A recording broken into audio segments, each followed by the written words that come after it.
കേരള സർക്കാർ എന്ത് കള്ളക്കളി നടത്തിയാലും ശബരിമല സ്വർണ്ണക്കടത്തും സ്വർണ്ണക്കൊള്ളയും ഈ നാട്ടിലെ കോടിക്കണക്കിന് വരുന്ന ജനങ്ങളുടെ ഹൃദയത്തിൽ മുറിവേൽപ്പിച്ച ഒരു വളരെ മാരകമായി പരിക്കേൽപ്പിച്ച ഒരു സംഭവമാണ്. അതൊരു ദുരന്തമാണ്. ഒരിക്കലും അവർക്ക് സഹിക്കാനും ക്ഷമിക്കാനും പൊറുക്കാനും കഴിയുന്നതിലപ്പുറമാണ്.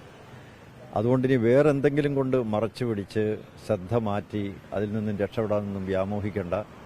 ഈ നാട്ടിലെ ജനങ്ങൾ അന്നും ഇന്നും ആചാരം ലംഘിക്കുന്ന സന്ദർഭത്തിൽ ഈ നാട്ടിലെ ജനങ്ങൾ ഒന്നടങ്കം പ്രതിഷേധിച്ചതുപോലെ ആ കാര്യങ്ങളെല്ലാം ഇന്നും ഹൃദയത്തിൽ പേറി നടക്കുന്ന ഈ നാട്ടിലെ ജനങ്ങൾ വീണ്ടും വ്രണിത ഹൃദയരായി ഈ ശബരിമല വിഷയത്തിൽ അവർ തേങ്ങുകയാണ്, കേഴുകയാണ്. അത് മറച്ചു പിടിക്കാനൊന്നും സാധ്യമല്ല. അതിൻ്റെ ശിക്ഷ ഏറ്റുവാങ്ങുക തന്നെ ചെയ്യും. യാതൊരു സംശയമില്ല. തിരിച്ചടി ഉണ്ടാവും. അതിൽ നിന്ന് കരകയറേണ്ടത് അങ്ങനെയല്ല. അതിൻ്റെ ഉത്തരവാദികൾക്കെതിരെ നടപടി സ്വീകരിക്കാനുണ്ട്. ഇന്നും പത്മകുമാറിനും വാസുവിനും ഒന്നും എതിരെ ഒരു നടപടി സ്വീകരിക്കുന്നില്ല. നിയമത്തിൻ്റെ മുന്നിൽ അവരെ കൊണ്ടുവന്നത് സർക്കാരല്ല, കേരള പോലീസല്ല, കോടതിയാണ്.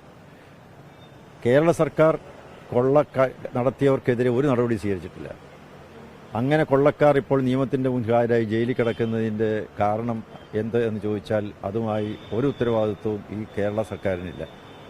കേരള സർക്കാരിൻ്റെ ഒരു നടപടിയും കൊണ്ടല്ല അവരെ പിടികൂടാൻ കഴിഞ്ഞത്. 2019 ഒരു സംഭവമാണ്. എന്നിട്ട് ഇത്രയും നാളും കേരള സർക്കാരിന് എന്ത് ചെയ്യാൻ പറ്റി? കേരള സർക്കാരെ നയിക്കുന്നവർ തന്നെയാണ് കൊള്ളയ്ക്ക് കൂട്ടു നിൽക്കുന്നത്. അപ്പോൾ അവർക്കെങ്ങനെയാണ് കൊള്ളക്കാരെ ശിക്ഷിക്കാൻ കഴിയുന്നത്? എങ്ങനെയാണ്? അപ്പോൾ അതുകൊണ്ട് ചെയ്ത തെറ്റ് പൊറുക്കാനാവാത്ത തെറ്റാണ്.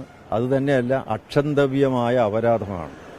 അതിൽ നിന്നും രക്ഷകേടാൻ ഇനി ഈ ജന്മത്തിൽ സാധ്യമല്ല.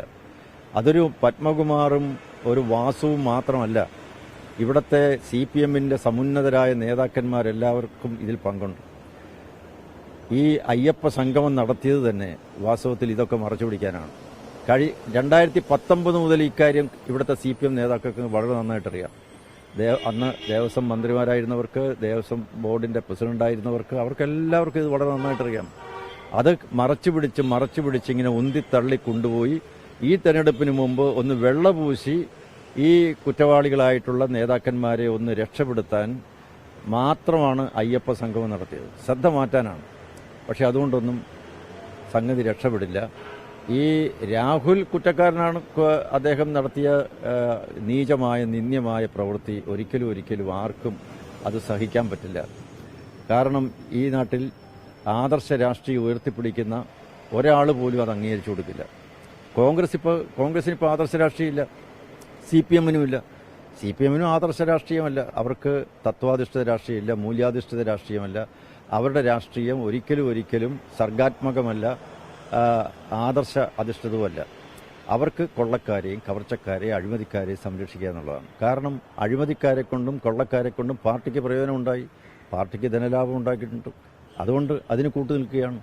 അല്ലാതെ അതിൻ്റെ അപ്പുറത്തേക്ക് യാതൊരു ലക്ഷ്യവുമില്ല. നാട് നന്നാക്കണമെന്നുമില്ല. അതുകൊണ്ട് ഈ തെരഞ്ഞെടുപ്പിൽ ജനങ്ങൾ ശിക്ഷിക്കുക തന്നെ ചെയ്യും.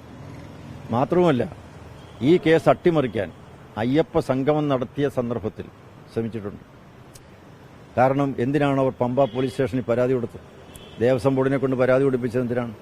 കാരണം പോലീസ് കേസെടുത്ത് ഒരു FIR ഇട്ട് കേരള പോലീസിനെ കൊണ്ട് അന്വേഷിപ്പിക്കാനാണ്.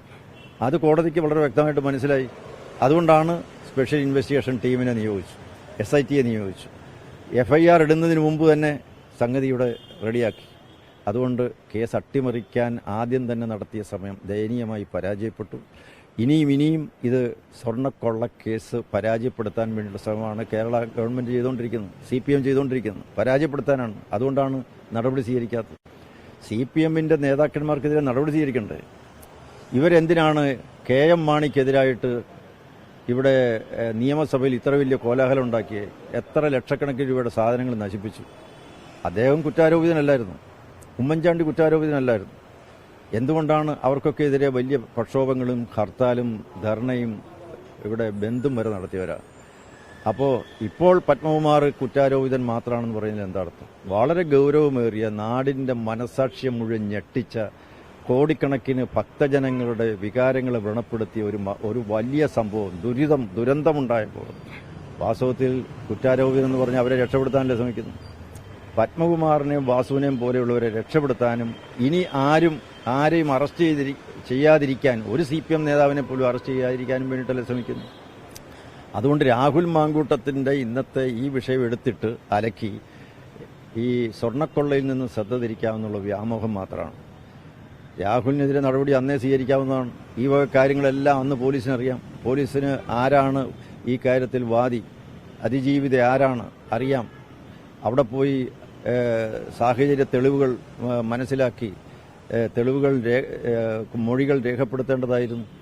അപ്പോൾ അത് വെച്ച് നീട്ടി സ്വർണ്ണക്കൊള്ള കേസ് അതിരൂക്ഷമായി കഴിഞ്ഞപ്പോൾ അതിന് മറകിടാൻ ഇത് സഹായകമാകും എന്ന് വിചാരിച്ചാണ് ഇപ്പോൾ രാഹുൽ മാങ്കൂട്ടത്തിൻ്റെ പേരിൽ ഇറങ്ങി പുറപ്പെട്ടിരിക്കുന്നത്. രാഹുൽ മാങ്കൂട്ടത്തിൻ്റെ കേസ് വളരെ ശരിയായി പഠിച്ചാൽ അറിയാം രാഹുൽ മാങ്കൂട്ടത്തിനെ രക്ഷപ്പെടുത്താൻ വേണ്ടിയാണ് ശ്രമിക്കുന്നത്. അപ്പോൾ രണ്ട് കൂട്ടരും ഒരേ തൂവൽ പക്ഷികളാണ്. UDFും LDFും തമ്മിൽ ഒരു വ്യത്യാസമില്ല. രണ്ട് കൂട്ടർക്കും കക്കണം, മുടിക്കണം, നാട് മുടിക്കണം, അഴിമതി നടത്തണം, തട്ടിപ്പ് നടത്തണം, വെട്ടിപ്പ് നടത്തണം, ഇങ്ങനെ സദാചാര ലംഘനങ്ങൾ നടത്തണം. മൂല്യാധിഷ്ഠിതമായ ഒന്നിലും അവർക്ക് താല്പര്യമില്ല. അങ്ങനെയുള്ളൊരു രാഷ്ട്രീയത്തിലാണ് അവർ വിശ്വസിക്കുന്നത്.